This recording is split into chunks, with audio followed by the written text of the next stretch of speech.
বৌমা করলো শাশুড়িকে জব্দ। মা, হ্যাঁ বলো। বলছি আজকে কি রান্না হবে?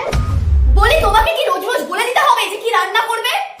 না মানে আমি যদি আমার পছন্দের রান্না করি আপনার তো আবার ঢুকবে না। হ্যাঁ না মানে আপনি তো আমার সেগুলোকে খাবেন না। কুমড়ো ছক্কা করবে, মাছ ভাজা করবে, মাছের টক করবে, বাবুর জন্য চিকেনটা কষা কষা করবে, ফ্রিজে আছে। আর তোমার শ্বশুর ভাজা ভুজি খায়, তাই আলু ভাজা, পটল ভাজা, বেগুন ভাজা, সিম ভাজা সব করবে। আর শোনো, আমার জন্য নিরামিষ আলু পোস্ত করবে আর একটু টকের ডাল করবে। আর কিছু? রান্নায় বেশি ঝাল দিবে না। रुको जरा। মা, খাবে না শুন, সব রান্না হয়ে গেছে। তা তো তাড়াতাড়ি সব রান্না করে ফেললে। এই কটা রান্না করতে আর কতই বা টাইম লাগবে বলুন না? বাহ, খুব ভালো। তাই এরকম ভাবে সাজিয়ে রেখেছে কেন বৌমা? আজকে একটু মা আপনাকে আলাদা ভাবে খেতে দিয়েছি। যাক। अभी मजा आएगा ना भिड़ो।